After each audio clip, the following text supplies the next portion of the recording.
अहम खबर ग्रेड 20 और 21 में तरक्की के लिए सेंट्रल सिलेक्शन बोर्ड का इजलास 25 नवंबर को तलब। सर्विस कैडर के 400 से ज्यादा अफसरान को ग्रेड 20 और 21 में तरक्की की सिफारिशात मंजूर की जाएंगी।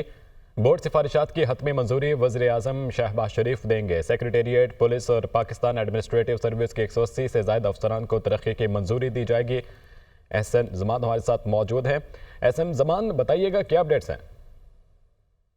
कल इस्टेब्लिशमेंट डिवीज़न ने तमाम ग्रेड जो वफाक के मतहत सर्विस कैडर्स हैं उनके 19 और 20 स्केल के अफसरान की ग्रेड 21 और 20 में तरक्की के लिए सिलेक्शन बोर्ड का इजलास 25 नवंबर था 27 नवंबर को तलब की। ये 3 रोज़ का इजलास होगा जिसकी सदारत chairman federal public service commission करेंगे और ये इजलास तकरीबन 14 माह के बाद बुलाया गया है।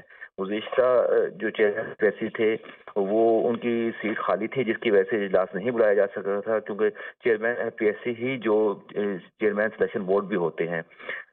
इसके लिए तकरीबन 400 अफसरान से ज़्यादा अफसरान जो है वो इंतज़ार में हैं तरक्की के वफाकी सर्विस कैडर के, जिसमें Pakistan police service, Pakistan administrative service, Pakistan secretary service group, custom service, inland revenue, FBR, custom service, trade and commerce, railway, postal, information group, foreign service group, इनके तमाम अफसरान की जो तरक्की है वो गुज़श्ता 14 माह से तातुल का शिकार थी।